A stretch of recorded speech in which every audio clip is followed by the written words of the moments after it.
Today is episode 6 of Leadership Matters. I'm Shawn Vanderhoven. This is my wonderful friend Liz Wiseman, and let's get started. So today, the topic is about control, and particularly when you are in a leadership situation where maybe you have somebody on your staff who they didn't get a promotion, or they feel like that they've been wronged by the organization in some way, and maybe they're disappointed or even a little angry about this, but they feel like that they were out of control in the situation. And so the question is, what do you do as a leader? That's the first challenge we'll take on. The second one deals with these situations where, somebody gets put on your team, or maybe they get put into a role by somebody else and they don't want to be on your team, or maybe they don't want to be in that role.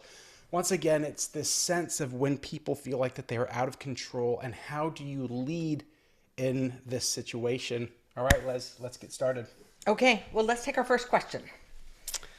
Okay, so we're going to go ahead and put this question up so you all can see it. But like I said, a special request for all of you to share your genius in the chat as we go through this. Let's just make this a conversation all the way through. Okay, so here's challenge number 1. So challenge number 1 is, and I really appreciate the person who submitted this because it captured literally 20 other challenges that were submitted as we were looking through it. But here it is. How do we navigate frustrated employees that haven't been selected for a promotion by a former leader? They don't agree with the feedback that they've received and why they weren't selected, and this leader was having a hard time getting them back to their baseline of performance. What do you do? Okay, so when I heard this, it harkened true, because when people don't get selected, they don't get what they're seeking, like they start to feel like they're out of control and become disaffected. It reminded me of something I had read about what happens in organizations when there is a plan, a pipeline, a succession plan for the CEO. What happens to the executives who don't get selected? And what I remember reading, and I've read this in case after case, is that most of those executives become disaffected and they leave the organization. And I asked Lauren, our resident nerd, to take a look at what happens when people are not selected for the top job in particular. So why don't we go to Lauren? We're going to phone a nerd. And Lauren, talk to us about this dynamic of what happens, because this is really going to become the baseline of what's at risk here. Well, you remembered more or less correctly, Liz. It's interesting to see what happens in these organizations. There have been a few different studies that have each kind of separately corroborated this effect, and found that when there's a group of executives, so if they're looking at kind of the top level of executives at a company, when a new CEO was selected, that by 1 year later, a little over a third of those top level executives will have left the company. But what's more, it's not just that 1/3 of executive directors have left. It tends to be kind of the top of that group, that looking at their salary prior to these changes, looking at their seniority, ranking their resumes, it tends to be the most competitive ones. So the ones that were really like the runners up for the CEO role tend to leave and take jobs elsewhere, take pay raises elsewhere. Yeah. Lauren, thank you for that. It is particularly acute when this happens at the top of organizations, because these kind of succession plans are very visible, and everyone knows that people are in the running, and everyone knows who didn't get the job. And so people start to feel exposed. So we're going to talk about this situation, but in particular, how do you help people recover from disappointment? How do you help people feel like they can regain control after they aren't the beneficiary of the decision that was really out of their control? But I want to spend just a few minutes talking about how important control and being in control and maintaining control is in our work world. It is one of the things I've learned from all of our research, is that the best leaders put other people in charge. Rather than being the one in charge, they put other people in charge, and they're giving people maximum levels of control. Because stress is what happens not when we have a lot of work, or even when we're being asked to do something hard. We experience stress and anxiety and all the things that kind of pull us back from our best performance when we feel like we're being asked to do something hard and we're not in control of the the components, Yeah. the elements that we need. Or maybe that you can't influence the outcome. Right. You're a victim of what's happening around you. And I always think back to something K.R. Sridhar said. He's a CEO of Bloom Energy, and I was interviewing him doing my research for Multipliers. And, this is someone who the venture capital community that was investing in his company, they said, you got to talk to KR because he creates this environment that's, it's not tense, it's intense. It's this environment where there's, people feel pressure and pressure to do their best work, but they don't feel that kind of stress. So I go down to talk to him, and then we start talking about William Tell. And I brought the apple. And, he tells me the story of William Tell. A lot of us know this story. Some of you maybe have read my telling of this story. But, this is this famed, supposed, I don't know if this is actually true. It's legend that this Swiss archer from the 1500s was famed for his archery skills. He kind of fell out of favor of the Austrian overlord. So the Swiss Confederacy is ruled by the Austrians at the time, if I'm getting my history on that right. Anyone can fact check me. Lauren can fact check me. Anyone, if I'm getting the details wrong, put it into chat if the details. And so, he doesn't show proper obeisance to this local ruler, mayor type. And I guess thrown in the dungeon as one does back in these ages. But he's given this kind of wicked challenge. He's told he will be let go if he can shoot the apple off of his son's head. So it's kind of this cruel punishment, sort of end his life by having to end his son's life. So will you do the honors? I'll be the son. Yeah. And so, in this scenario, what KR is saying to me is that William Tell, the father, who's got that bow, ready to take the shot of his life. Close up on Shawn Vanderhoven's face, please. Ready to take the shot of his life. What Kara was saying to me is that the father in this situation is feeling pressure, but his young son is feeling stress. And of course, the difference in this scenario is that I, the archer, am in control of the outcome, but you're just like the guy who has the apple on his head. and just hoping your dad is as good of a shot as everyone thinks he is. And, what we find is that the best leaders, don't leave their teams with just the apple on the head, feeling like the victim of other people's action. They put people in the archer role.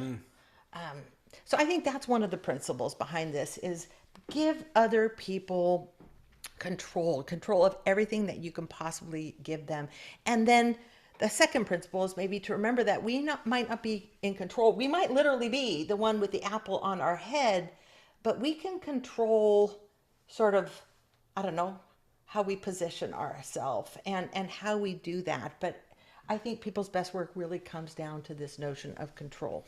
Now we're going to look at what leaders can do to help people regain control, help people regain their dignity after they weren't selected or things didn't go their way. Or they're traded somewhere that they didn't want to be. Yeah, they end up in a job they don't want, and particularly where it's a little bit public. But before we do this, we're going to nerd out one more time. And I want to go back to Lauren, who has done some digging into what happens to us when we are out of control and what happens to our work experience versus what happens when we are in control. So Lauren, take us through this. Thanks, Liz. So I've skimmed a variety of different studies that have looked at the effects in the workplace of experiencing a sense of control or a lack thereof. And we found that when people don't feel a lot of control in their work, there are higher rates of burnout, a lot more workplace stress, lower rates of job satisfaction, lower job performance ratings. They also tend to see patterns that aren't there or illusory patterns, which leads to things like believing in conspiracy theories and poor decision making.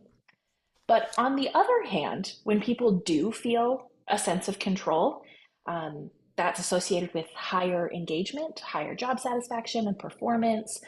They experience less physical distress, even in painful situations. Their body takes less stress, they're more generous, more willing to help other people, and they even just say that they have more fun at work.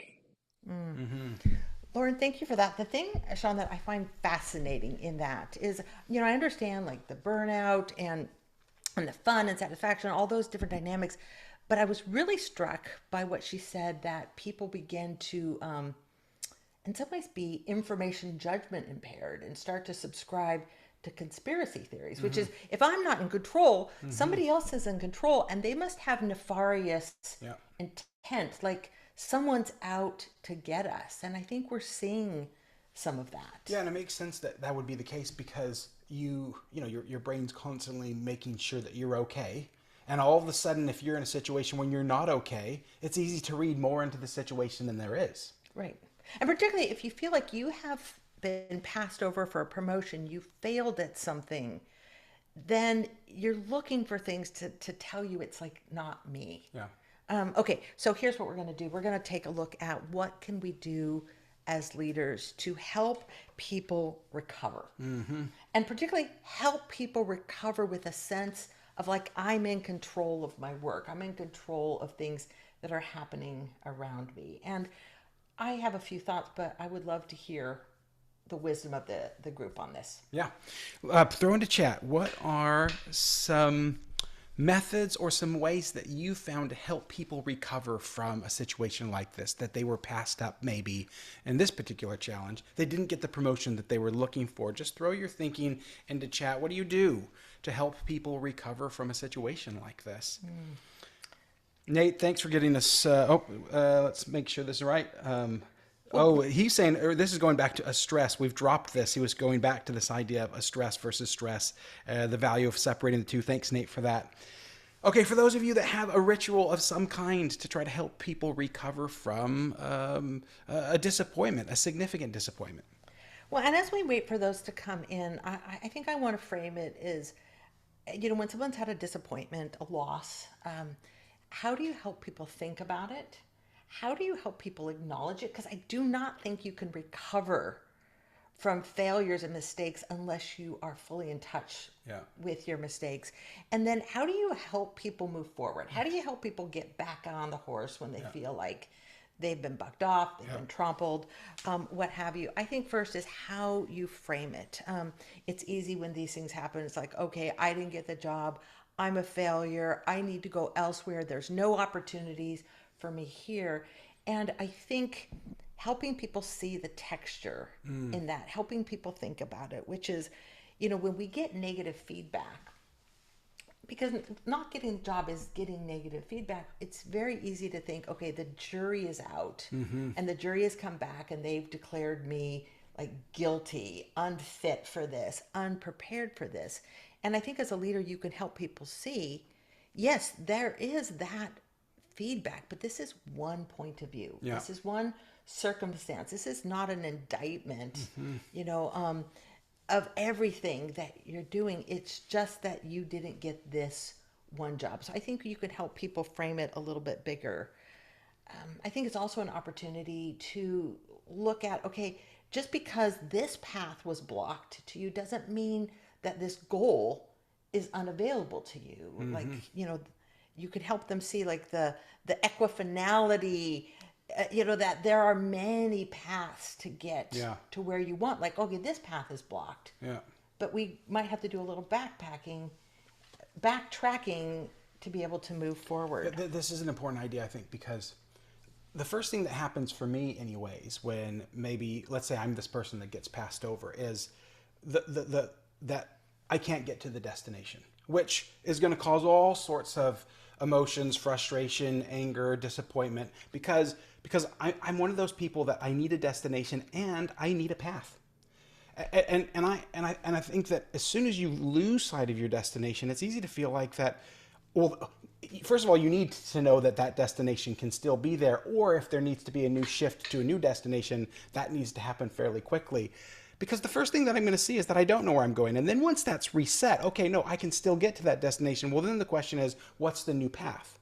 And I'm going to be really uncomfortable until I can either know that the destination needs to change, or that the destination can be the same, but then that pathfinding process starts. And I might be too emotional to even be thinking through the pathfinding process. Right. And particularly when there's a little bit of public humiliation involved, which is everyone knows Yeah. I was passed up for this promotion, I didn't get the job. Then we start pathfinding outside the organization. And we heard Like what Lauren immediately. said.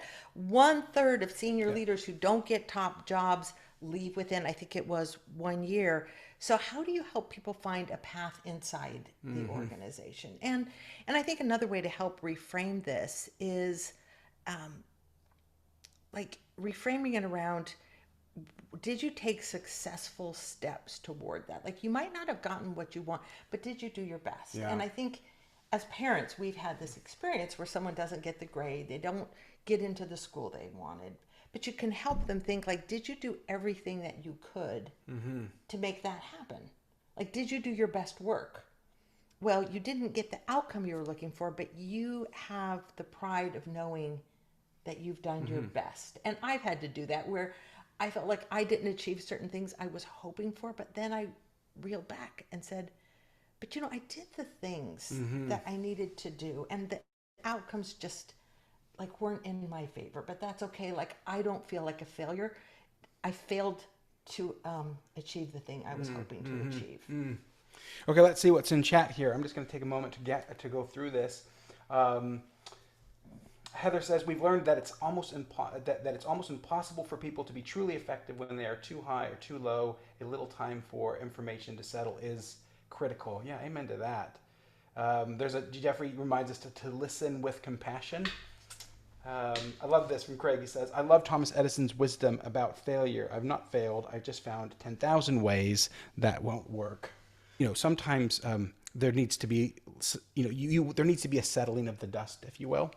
And I find that one of the things that's really useful for me in those situations where I've needed my leader to kind of help me find the new path to the same destination or even shift the destination is just that they're quick to name the elephant in the room, that I'm super disappointed. Yeah. And just to let me to be there. Like, yep, this is a bit of a personal tragedy for me going on right now. I'm feeling a lot. I'm feeling maybe angry because I've got to find a new path, or I'm feeling disappointed because I've got to find a new strategy, or I'm feeling frustrated because I thought what I was doing was going to work. But there's something about it when that leader invites me voluntarily to just kind of discuss how bad it is, names the elephant, but then asks me to just kind of weigh into that disappointment, get it out, so that way I can then be like, okay, I'm ready now to Absolutely, reset. Shawn. And this is what I think it's that second step or second component of helping people move forward, is to help people acknowledge it, to speak the uncomfortable thing that everyone knows about, but no one is naming it. As you were speaking, it reminds me so much of friends of mine who have experienced great loss. Death before its time, the loss of a child. And one of the things that we often hear is people say, what was hardest for me is that people stopped talking to me because they didn't know how to talk to me, rather than like, I know you've suffered this incredible, painful loss. Like, people start to feel isolated. And maybe that's one of the reasons people move on, is like, well, that's not the heir apparent. That's not the heir. Yeah. So we can't talk to them because we know they're feeling bad about this. And I guess there's a sub question that I would love to put out into chat, which is, how do you help people acknowledge failure? And I read once in the book, The Double Goal Coach, and I know someone will put the name of the author. I think it's Jim. I was a youth sports coach out of the San Francisco Bay Area. He wrote a book called The Double Goal Coach, which is to help coach people towards outcomes, but also the process. And he talked about how important it was as coaches to have rituals to help players deal with the fact that they just shot an own goal. Like, they just screwed something up big time. And I remember in the book, it talks about, they had this like flush thing. Like, when someone screwed up big time, everyone, they did like a flush thing, which is flush that away. Yeah. And move forward, because you can't get your head back in the game. I know on my team, this is something I did when I was leading a division at Oracle, in my staff meetings, we would have screw up of the week. I personally believe in public humiliation. And not that we humiliate other people in public, but that we go into very public settings to talk about failures, because I don't think we move past them fast if we don't just get it out there. So our little ritual around screw up of the week was we would just have this like open standing agenda item, which is like screw up of the week. If somebody screwed something up, they're like, okay, I got one. Like, I did this thing. Can you believe that? And you know, it got to the point where people could nominate other people. You're like, you should see the thing Shawn did. Hey, Shawn, tell everyone about this dumb thing you did. And we had a good laugh about it. And it wasn't to mock people's experience. It was to help people move forward. Deal with it. Yeah, and it does us no good not to acknowledge it. I would love to see what people do to help people acknowledge their mistakes. Jim Thompson, the power of double. It is. Yeah, thanks, Brent. Okay, let's take a look at what, how do you help people, say it again, the question, you had it. How do people acknowledge failure? Yeah. Or move forward from failure too. We're still wanting your best thinking on that. But again, I think it's important to acknowledge it, because it's really hard to move forward unless you kind of go public with at least one other person, or big in capital letters in your journal. Well, we're waiting for some of those. I'm thinking back to a leader that I worked for, and I messed up a lot while I was working for this particular leader. And one of the things that looking back on it, talking about this right now, one of the things that I can see is that they assumed that I was going to go forward.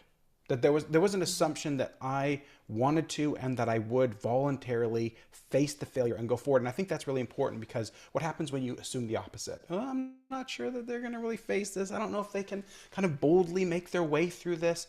That can cause, you know, kind of this awkwardness that you were talking about. Maybe we don't fully address it. Maybe we don't really sit down to say, like, okay, what did you learn from this screw up, or how is this affecting you, so someone can really get into it and hold it. But I just think that assumption existed in this leader, that this person can and will boldly move forward through this. And in some ways, I think that made it easier for them to just round with me.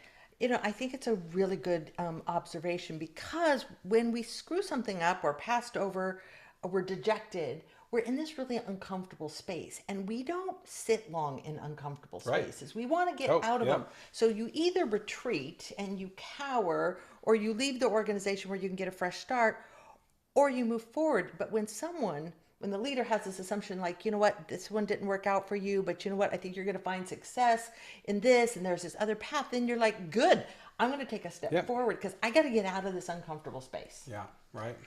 Okay, so let's kind of move to the third piece of this, is how do you help people move forward? And I want to go back to really where we started, which is when people feel a sense of loss, dejection, failure, I didn't get it, we fundamentally and sort of by definition feel out of control. And this is when I think leaders need to clearly put the pen back, put the pen in someone's hand. This is a great chance to let people know they're in control. Give someone 51% of the vote. This might be a great place to give someone a new assignment. Yep.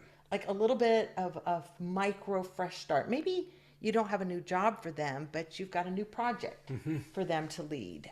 Help them find a new path toward the same goal. And maybe just know that your primary job as a leader, when things are confusing and when people feel out of control, is to help them navigate uncertainty. And so much of what we learned in the research around impact players is the people who were having impact and influence moved toward ambiguity rather than away from it. Yeah. It also reminds me of this, I don't know if the idea, I don't know if it was when you were doing the Rookie Smarts research, but the idea is that when people do their best work when they're slightly off balance, like leaning into a challenge but supported. Was that during Rookie? So the reason why that's important here is because it means that they can't stay flat. I mean, or they can't stay in one place. People need to be leaning in a challenge, even if it's in recovery, pretty quickly. So by really acknowledging and creating a space to say, yep, that was terrible. Let's talk about why that was so terrible for you. What's the real losses here?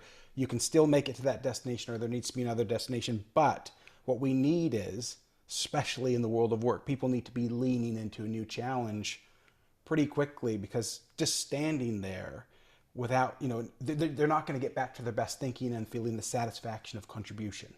Yeah, and I'm fascinated by like what leaders do to help people move toward uncertainty and chaos, particularly when they've had a past failure. And not a past failure like pass it to someone else, but a past failure. And I think one of the things is we brought our opportunity goggles again. So another thing is to help people see this is an opportunity. I cannot take you seriously with these. Those classes were made for you, but help people acknowledge like it sucks, this didn't happen for you, you failed at something. It's you put the threat lens on first, and then over that is like, okay, but how is this an opportunity to try something new? So help people see things through the opportunity lens. Of course, I always think of like what you do when you're standing in the surf and that big wave comes towards you. Do you turn and run like I tend to do, or do you dive in like my surfer son does? And what can you do as a leader to help people dive in? Well, having a swim buddy might be part of that. Giving them some essential tips, like, what, you're going to want to aim for sort of like the middle to lower side of that wave. That's where, there's a tunnel of outgoing water. That's where you're going to want to point yourself. And maybe helping people recover in really small increments. Yeah. Shawn, have I ever told you about my failed attempt at my swim at the Santa Cruz Triathlon?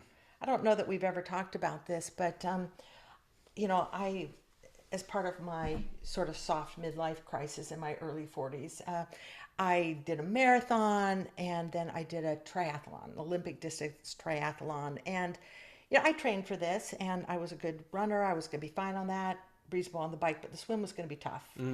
So I trained down at the Oracle pool, this beautiful pool. And I got to the point where I could swim a mile easily in the pool, and just, without big kick turns, trying to simulate that. And then I thought, well, I should probably see what that's like to go swim in the ocean, because swimming in the ocean might be a little bit different than swimming in the pool. So I go down to Capitola, and I say to my... The water's not warm.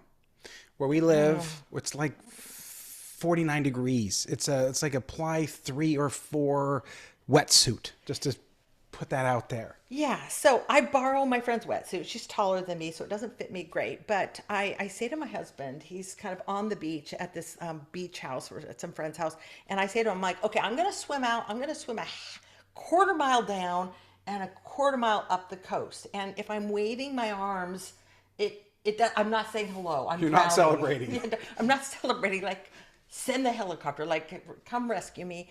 And I just think this is going to be easy. And one of the locals, he said, well, you're not swimming today out there, are you? It's red tide. And I'm like, red tide. I'm not worried about red tide. And so I go out. I kind of get past the breakers. I go out and I start swimming. And I am completely disoriented. You can't see anything. This is not like a pool. There are no black lines at the bottom that are going to guide you to where I'm swimming in circles, and I kind of pop my head up and there's a seal there. And I'm like, oh, I know what goes with seals. Yeah. Sharks. Yeah. Sharks go with seals. A little dose of panic for you. And it's total panic. And I don't get anywhere near a quarter mile down. I'm just swimming in circles. I fail. I come back. I remember telling my husband, I'm like, yep, no go. I'm not doing this. There's no way I can do this out in the ocean. And I tell my buddy Jacques, Dr. Jacques Bradwin, who's a psychiatrist and a wonderful dean of medicine, incredible physician leader. I tell him this, and he's like, Liz, whoa, you did too much, too big. And then, you had this failure, and then he laid out this recovery path for me. And he said, okay, here's what I want you to do. I want you to go down to the store, and I want you to buy a wetsuit that fits you.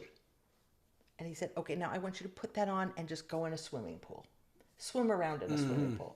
He said, okay, now I want you to go out in your wetsuit that fits you, out into a protected area. So I went to Aquatic Park in San Francisco, and he said, I just want you to swim around there. He said, and then I want you to go to the ocean, and I want you to take a buddy with you and swim with that buddy. And I did it exactly like he laid out. Yeah. Called my dear buddy Greg Madsen, and he came and swam it with me. Brought a surfboard. He got out ahead of me, So you could see.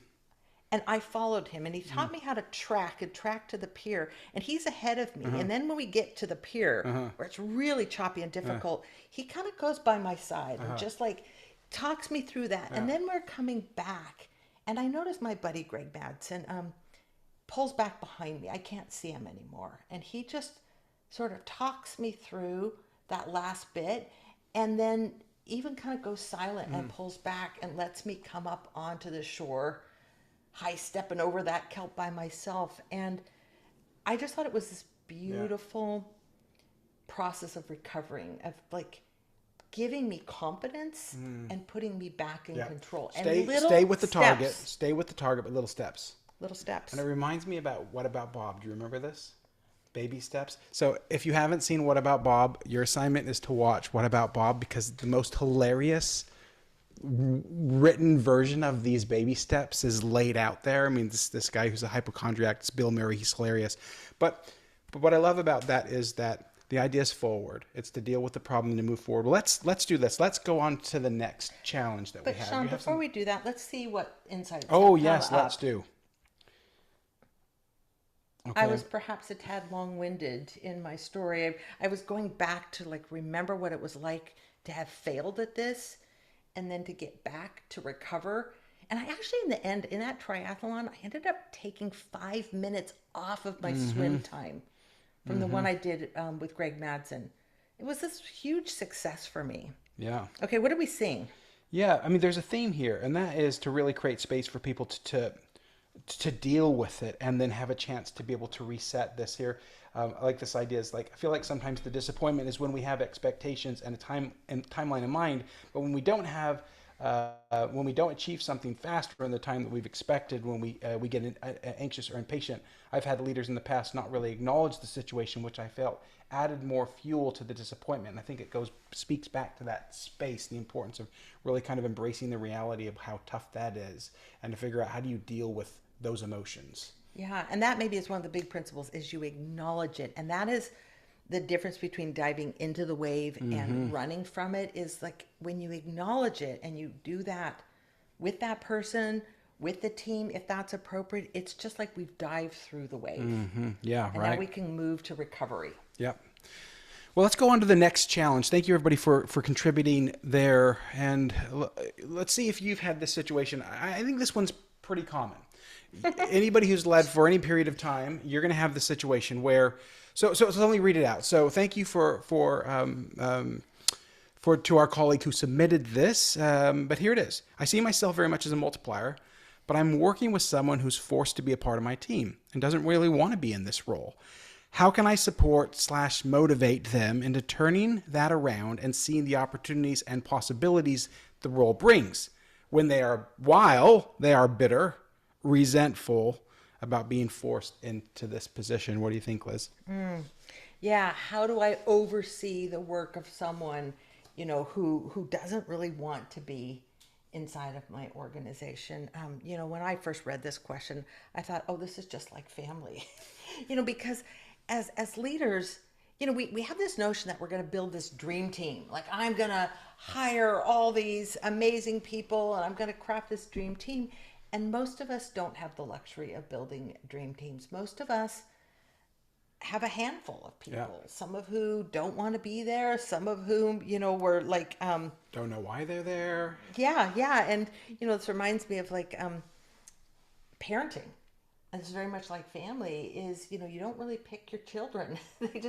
They come to you, and you get this mixed bag inside your organization. And, how do you address someone who doesn't want to be there, where they feel like they're a bit of a hostage? And of course, it reminds me of our youngest child who, and I'm sure a lot of parents have this, where their kids are like, hey, I didn't ask to join this family. Like, I didn't pick this. Like, somehow you guys picked me. I didn't ask to be born. And you're like, but here you are.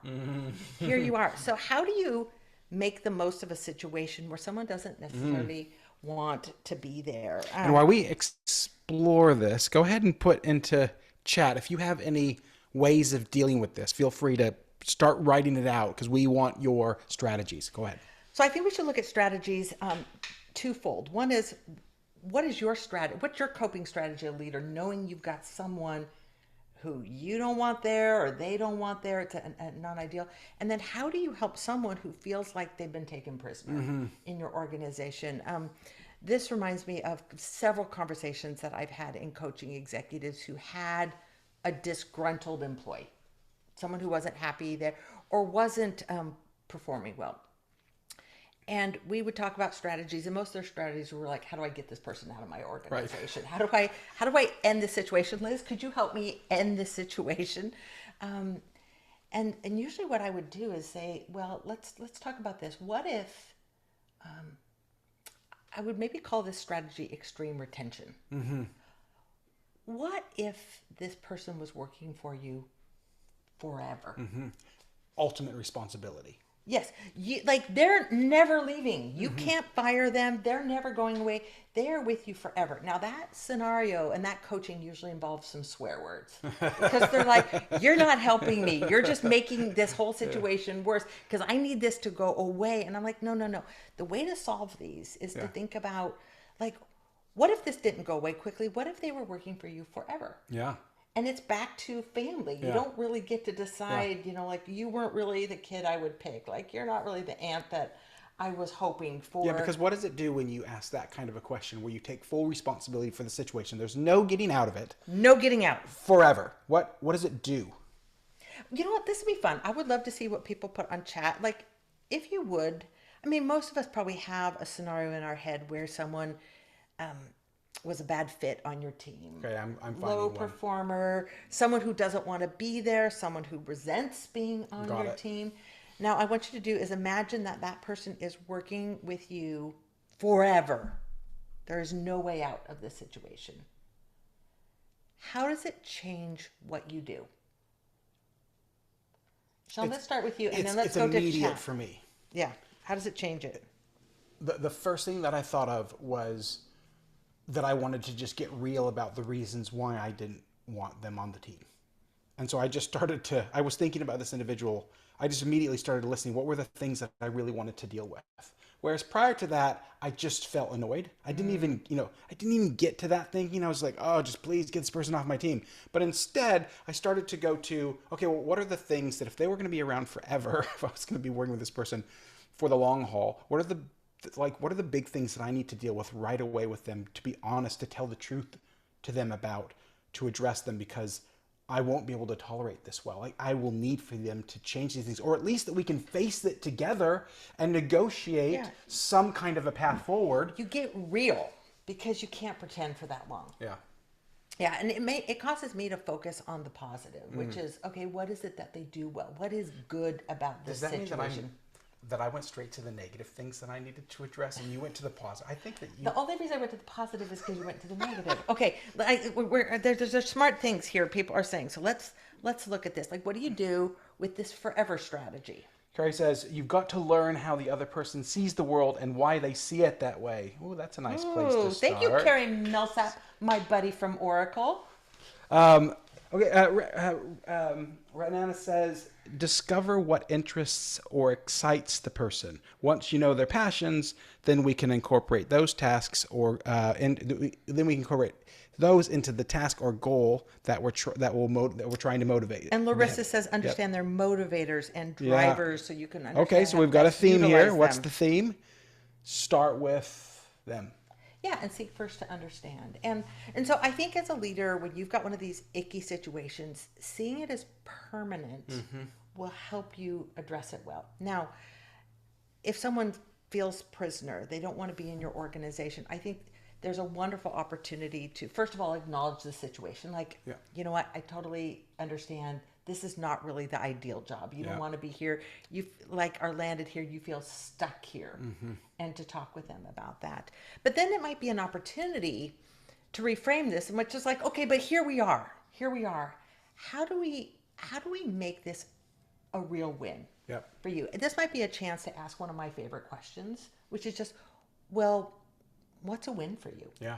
So while you're here, what would be a win? Yeah, because once you get that out, then you can ask then how can I be a good leader for you?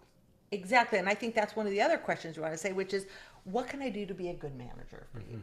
Like, what's a win for you? What do you want to get out of your time here? How can I be a good manager for you? And they might say, well, you could help me find a new job. And once they tell you what you can do to be a good manager for the time that they're with you, whether that's a day or eternity, then it gives you a chance to say, well, great, I would love to help you get to that next place. Yep. I'd love to be a champion for you. I'd love to be a reference for you. Here's what I need you to do for me to be able to champion you into the next step. Yeah, because if you have a leader who is trying to help you identify what a personal professional win would look like for you, and they're working through that in some level of granularity, all of a sudden that can turn a situation into a role that you never wanted to the role that you always wanted. I mean, that's why people leave jobs because of bosses.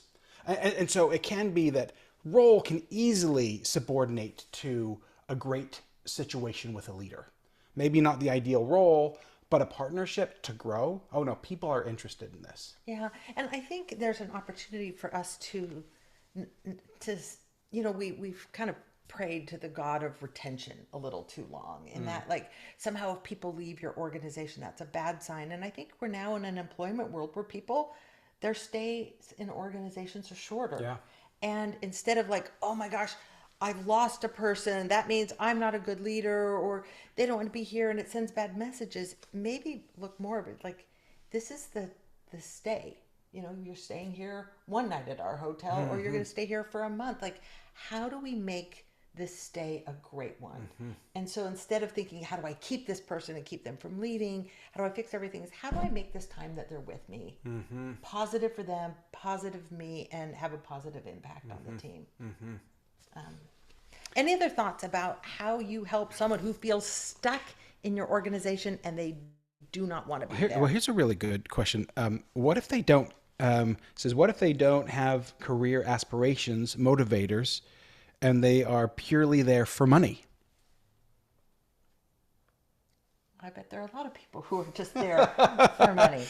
Well, I think that's part of what's a win for you. Like, how do you, like, maybe this isn't your ideal job. Like, how do we help you earn as much as you can, given the parameters that we're working with? Like, that might be the win for them. Okay, now there's a flip side to this situation, which is not just someone feels stuck in your organization, you get stuck with someone.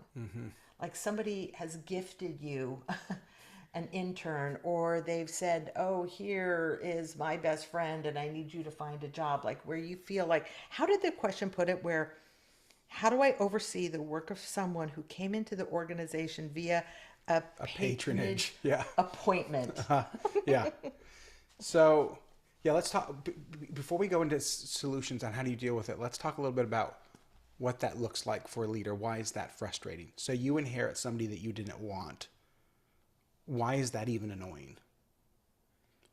I mean, for me, the first thing that comes to my mind is I have a team, I've got a destination, I'm pretty clear on what's needed on the ship to be able to reach the destination in the condition that I'm aiming for. Yep. And then now all of a sudden I have someone that for whatever reason, I can't see how they fit into the plan, into the strategy. This is very frustrating. This can be like meltdown frustrating for leaders who are driven and are really focused on winning that prize or getting to the destination in record time. Well, and if your resources are tight, every head count matters. Everyone needs to be kind of pushing forward, and you feel like you've got someone who shouldn't be there, doesn't deserve to be there. What do you do with that? I really like the way that the person put this as this patronage assignment. And I think it's easy to get into the mode of like, okay, the boss's boss's boss has gifted me this person. They're a burden to me, but I have to treat them special because they're this VIP person that has dropped in my organization.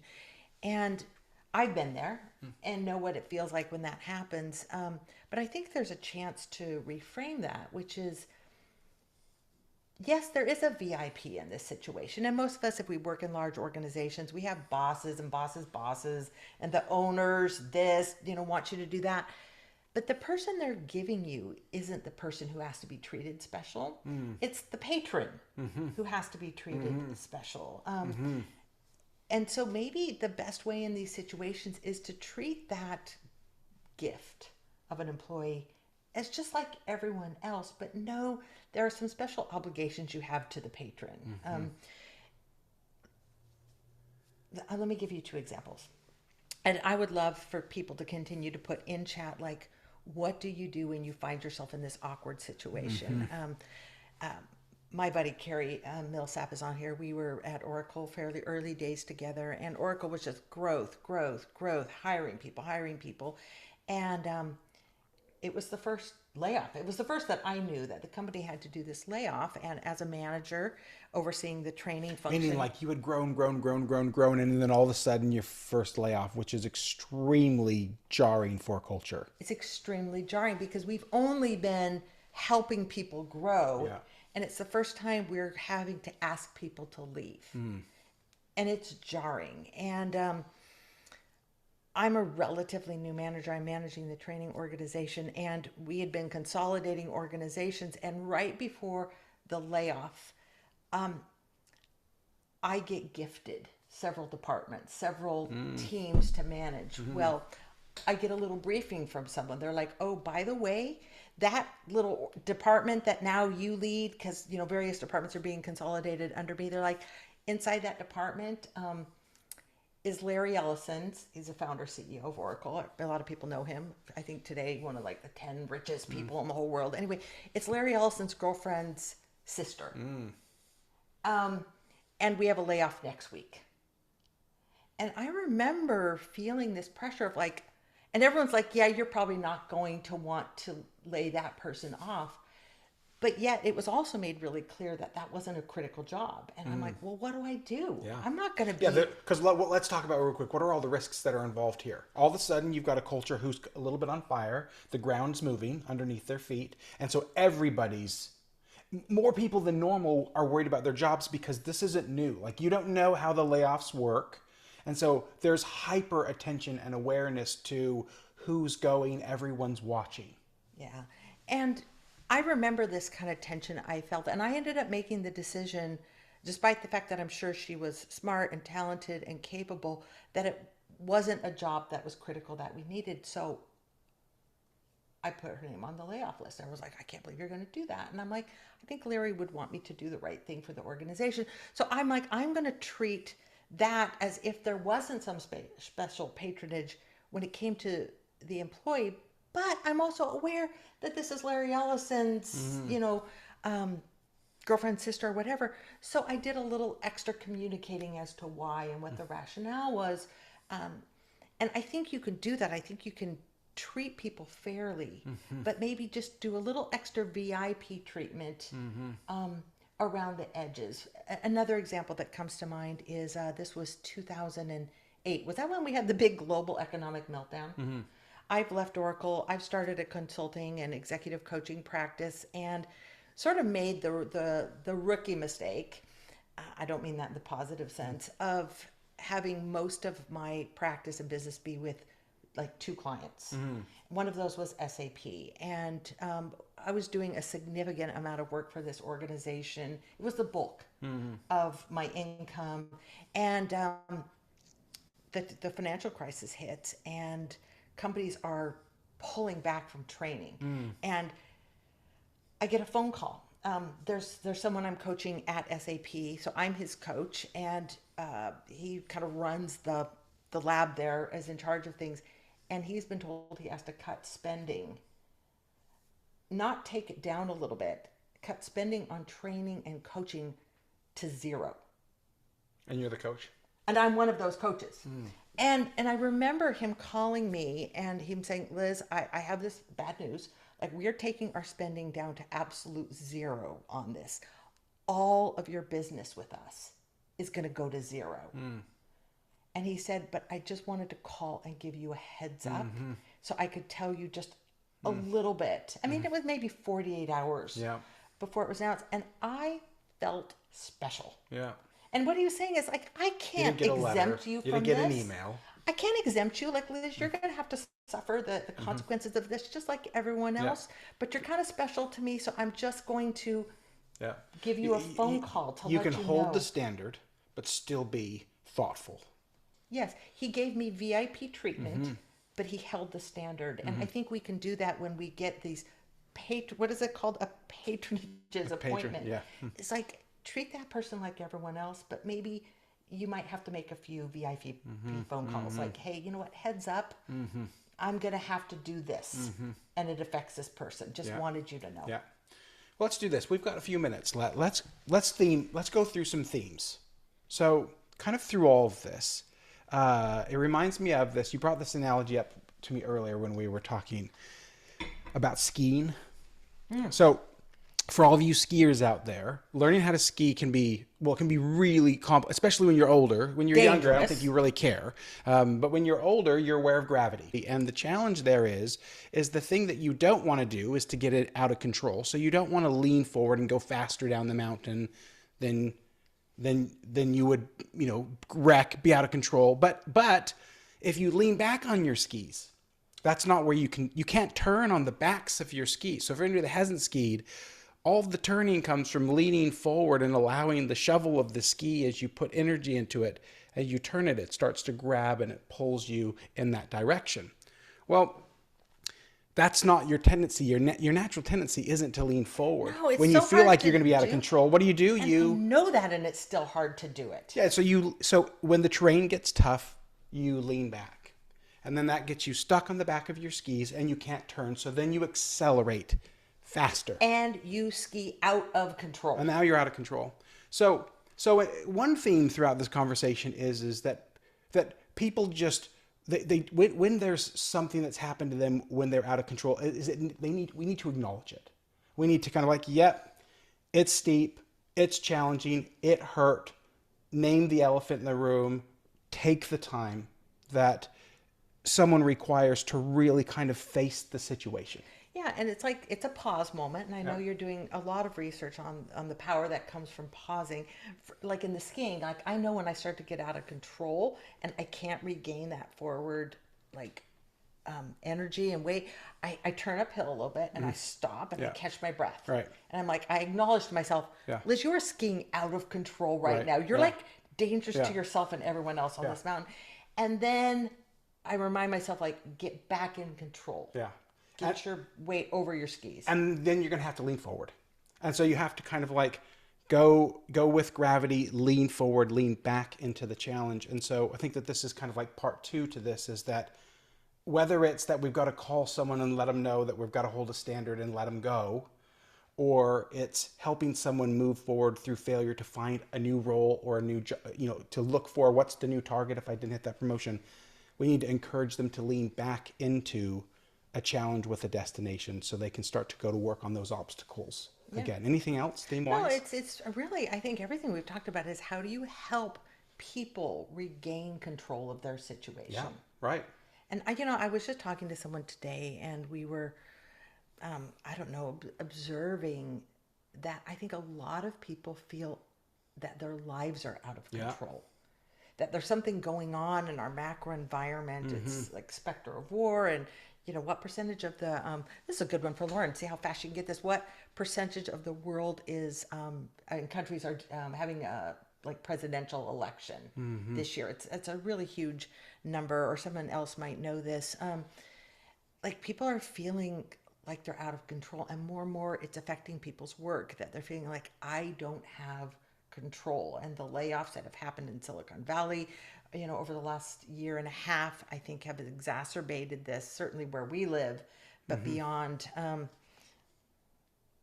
looking for that number, but like, how do you help people operate with a sense of control? Even if I can't control outcomes, I can control how I show up and I can control how I react. Well, we're just about at time. If you have any other thoughts on how to deal with this ladder, maybe even in summary, if there was an idea that was meaningful to you today or something that you've been thinking about that would be useful for you as you help people deal with being out of control, please put it into chat before you leave. Thanks, Lauren. Over 50 countries at election time, a tremendous time of change. There's a question here. It says, how much airtime, roughly, should you allow for someone to process and deal with the disappointing news? Well, that's a great question. I have no idea. Neither do What I. do you think? Yeah, I don't know. I mean, I guess it's the right question to ask in the situation, is to think, well, what does the runway need to look like for this individual to process whatever this disappointing situation is? Well, and I think it might vary by the situation, the level of spin people feel, and it might be a good conversation to ask people. Like, Yeah. I think I'm recalling a few parenting moments where I kind of implied, like, how long do you need to have a tantrum before we're like, just let me know. Is this like you need 2 minutes here, or is this Each gonna kid's be... a bit different. Yeah, and sometimes it takes a long time. I know, Shawn, you and I have been through things together that, like, where we experienced some real loss and pain that took months, years to sort of get back up on that horse. But man, was it worth it? Some of these might be little, but sometimes people might need some real time. Okay. Thank you all for attending Leadership Matters. We'll be sending out an email to collect leadership challenges that you all are facing and that we could talk about. We are grateful for you to attend today and wish you the very best. Until we see you next time, have a fantastic day.